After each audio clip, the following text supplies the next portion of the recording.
Hello there, fellow maker. Bill here in the shop today. It's no secret that I love making costumes and props from EVA Foam. I love it so much, in fact, that I wrote not one, not two, but 3 books on this subject, including Foamsmith 3, which is brand new. It's all about making helmets like this, and it's available right now. One of the most critical parts of fabricating anything out of EVA Foam is, of course, the glue. And I've got some favorites that I would love to tell you about today. Probably my favorite glue to use on EVA Foam is contact cement, and there are all kinds of brands and flavors. But one common trend is that they are pretty much all toxic, which means safety is an issue. So whenever you're working with toxic glues like this, you want to make sure you have an appropriate respirator with the appropriate filters on there. These are the 6001 filters I have on here. We'll have a link down below so you can check them out. Not only do you want to wear this the whole time you're working with the glue, but also you want to have a well-ventilated area. We have a large shop with a tall ceiling, so we're doing pretty good here. If you're in a small room, you want to have a fan blowing that air away from you, hopefully towards an open window to make sure you're not filling the room with a toxic smell that could poison you or your pets. So be safe out there. Make sure you're paying well and good attention to your safety equipment. Put a date on the respirator so you know how long it's been getting used up, and replace them frequently. While I'm talking, I'm not going to have my respirator on, but rest assured, when I do a lot of this stuff, I have my respirator on. Now, to apply your glue, there are a variety of methods. Many of the cans will come with their own brush right in there, and I end up using this a lot just because it's so convenient to pull it out and brush your glue on like that. Whoop. However, some other ones like this don't come with their own brush. So you gotta apply or supply your own. These are cheap acid brushes. They're throwaway. You use them once and then get rid of them. And then you can just use that to, again, apply your contact cement. And we can tell that this contact cement has been sitting around a while and is a little bit gummy, but it'll do the trick. Also, you can get a squeeze bottle and fill it with a little bit of your contact cement. I just put some barge in there. And this can be a much more controlled way to get a little bit of glue where you need it. So if you want to brush some on this edge right there, you can do that. Use your acid brush again to then spread it out. You could also use just a little chunk of foam as your brush, like a little cutoff. And that's a really great way to brush it as well. You can also purchase a commercial glue pot. I have one, I don't know where it went. Or you can make your own. It's kind of like this, but your own version. Evil Ted has a great video on that. I mentioned that barge is one of my favorites. Drop is pretty good. In the UK, they have Alpha Thixofix, I've heard is awesome. Look for whatever you have at like a leatherworking store. But let me show you how I like to use it. I'm gonna glue these 2 edges together like that with my contact cement here. Scrape off all that excess so I don't make a giant mess. Get a little bit of glue on the end. And then the goal is to get glue only on this edge. So I'm careful to not overlap it. I'll show you what I mean. I don't want to get glue on that surface right there if I can help it. But I like to brush on a nice layer like that, not too much, and then let that dry. And I'll do that on both surfaces.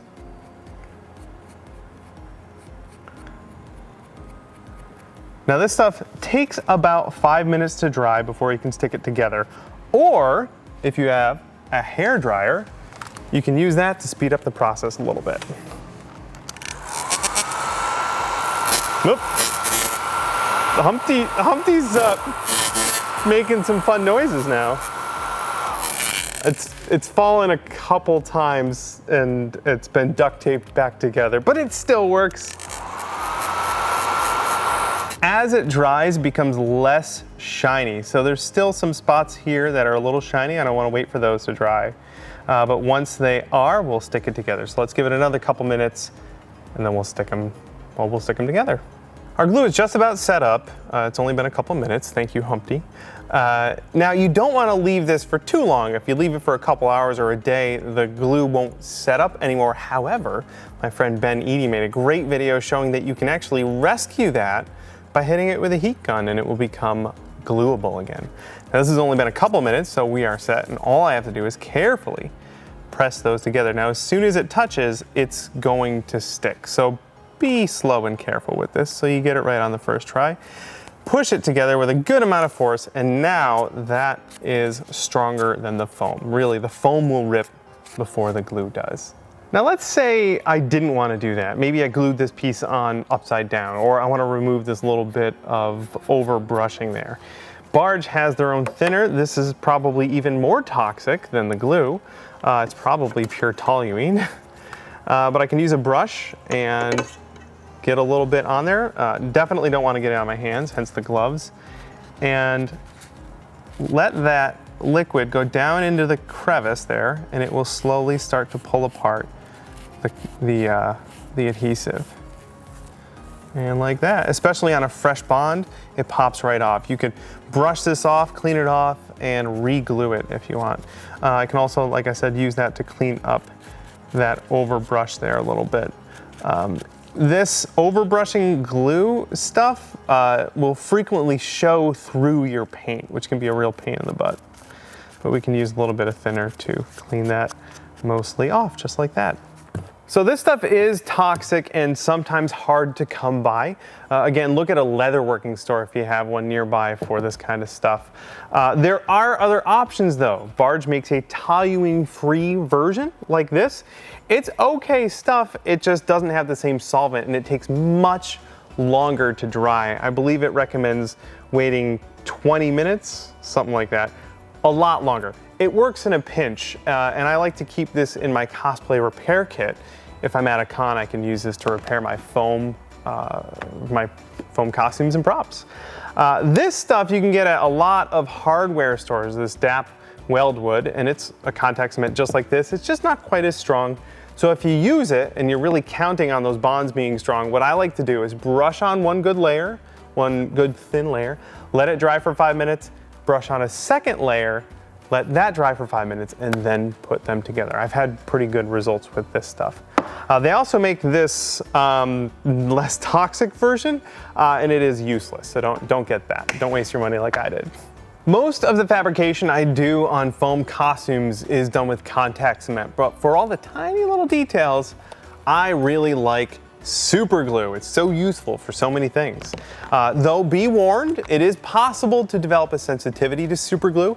If you're ever working with a lot of it and that aroma kind of makes your eyes tear up, that's no good. That means you got too much super glue going on and you can get irritated by it perpetually. So be careful if you do smell a ton of super glue. Make sure again you're working in a well-ventilated area. So if I was working with a tiny little piece of foam like this, brushing contact cement on that might be a pain, and that's why I like using super glue. I have a lot more control with this little nozzle. I can put a little bead of glue down and I can stick my foam down just like that and let it dry. That is so much easier and cleaner than trying to mash a little line of contact cement. It's also much quicker. That's almost completely dry now. Of course, if you want to go quicker, you can use accelerant. This is a spray bottle, although I usually pour a little bit of that in this little applicator so that I can put just a little bit of this stuff where I want it, and that'll make the super glue cure instantly. So for example, I could lay down another bead of glue, and I prefer this medium thickness stuff for most of what I work on. And then I could put a little bit of this on the back of my foam piece. I could spray it, but that wastes a lot of it and it gets all over the place. But I got a little bit of that on there, and then when I touch it down, it will cure pretty much instantly. And I love working this way when I'm doing a lot of small detail pieces because it can be done so quickly. Now, this stuff you definitely don't want to breathe, and if you get a bunch of it on your hands, you're going to want to wash your hands pretty soon. You can totally make a whole costume using super glue. I did that for my Mass Effect costume and it technically worked, but I don't recommend it. Now, invariably, you're going to accidentally glue the wrong thing down or glue something to yourself. For that, they make a debonder. You can also use acetone, but this stuff will soften the super glue a bit so that you can peel it off. Let's see how it wants to work. There we go. And we can even use a brush like we did with the barge thinner to help that out. This isn't working really well. That super glue loves to grab onto the foam. It also melts the super glue, so if you have a thick bit of super glue on there, it takes a while to sort of chew through the layers. But this will get pieces to come off eventually. Or you could also just take a knife and do that, that works too. This stuff is fabulous though for when you get super glue on your fingers and you need to clean it off. That's what I use it for mostly. That covers contact cement and super glue. There's one more glue I want to talk about, but first I have got to tell you about Foamsmith 3. This is the third book that we've produced in the Foamsmith Trilogy that Brittany and I put together in the last few months. It's all about making helmets like this or masks like that out of EVA foam. These are both example pieces from the book. The book comes with free patterns, 3 of them, including these 2, so that you can follow along at home. We are so super proud of this book. It was a ton of work to put together. There's like 800 some odd photos in there, many good words, and it's available now in print, which if you buy it from our website over at punishprops.com, I'll sign it for you. And it's available as an ebook. You can go grab this one or splurge and get all 3 for yourself or your favorite cosplayer in your life. Foamsmith Trilogy, punishprops.com, go grab your copy today. Okay, one more glue, hot glue, let's dive right in. Hot melt glue is so useful for so many things and we love using it on foam. This is a high temp hot glue that we use. I haven't compared that to low temp, but the high temp stuff works really great for all the foam work that we do. Just like with our other glues, there are some safety concerns. This stuff gets really hot. In fact, the worst injuries I've ever had from cosplay came from a hot glue gun. If you do get a little bit on you, like so, best thing you can do is to rub it really quickly. So it's really hot, and then if you spread it out, it cools down very fast. It gets pretty warm, but I'm not burned. I did once get a whole pad of something on the palm of my hand, and I peeled it off, and I went, I didn't know what to do, and it just burned the crap out of me. So this method here works really well if you get a little bit on you, but try not to get any on you, especially not a whole bunch. You can absolutely use only hot glue to make your entire costume or an entire prop. In fact, many people prefer it. My Fat Man here was assembled using almost entirely hot glue on all of the foam parts. And yes, believe it or not, this is foam. Now I tend to use it for just a handful of small things when it comes to foam, and I'll show you what those are. I really like using this for structural stuff, like connecting PVC pipe to your foam, especially in places where you're not gonna see it, because it does create a lot of mass, but it does a great job of connecting these 2 dissimilar materials. I do use quite a bit, and that does take a while to cool, but if you are, like me, very impatient, you can take a can of compressed air and tip it upside down and blast it with cold air and get it to cool much quicker. Just like so. You can also imagine how that kind of looks like a weld. So if you want to do something decorative and make something look like it's been welded back together, you can totally use it that way. Since that hot glue does take up a lot of space, something else that we like to do is, if this is the back of my armor and I want to make like a V groove, a valley, I can cut a slit, not all the way through. By the way, knives available at punishprops.com. This slit can then be hinged open, and if we want the foam to stay with that crease that way, we can fill the back of this with more of that hot glue.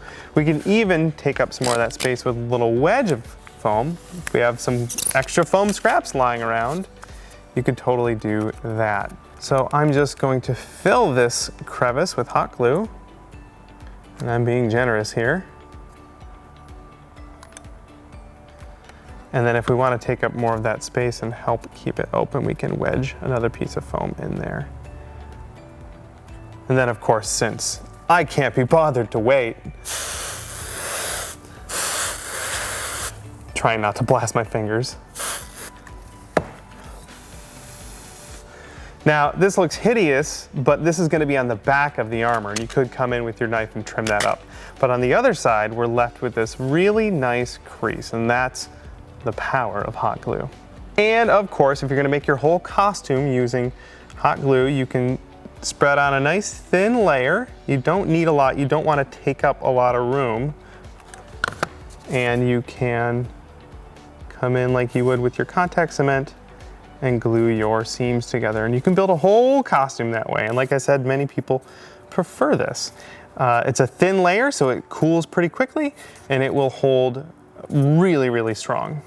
So those are my favorite 3 types of glue for gluing together EVA foam for making my props and my costumes. I hope you learned something. If you have your own favorite glues that you really like for foam, let me know down in the comments. I always love reading those.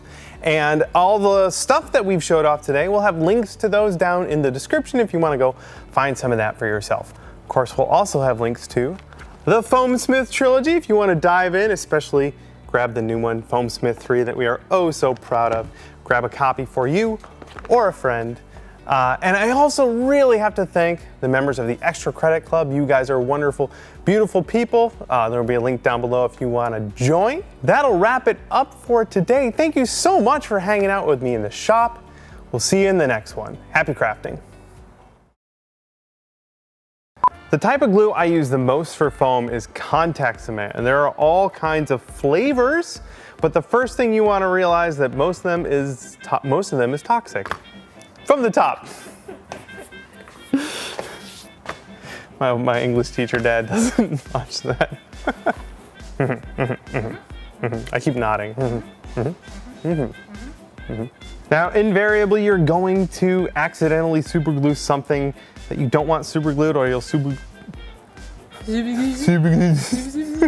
a whole bunch. Hello there, fellow makers. You've got Bill in the shop today. Welcome aboard. We're gonna talk about, I'm gonna do that again. Welcome aboard. This is a pirate ship. Yarr. We were just watching Sea of Thieves clips and listening to pirate music.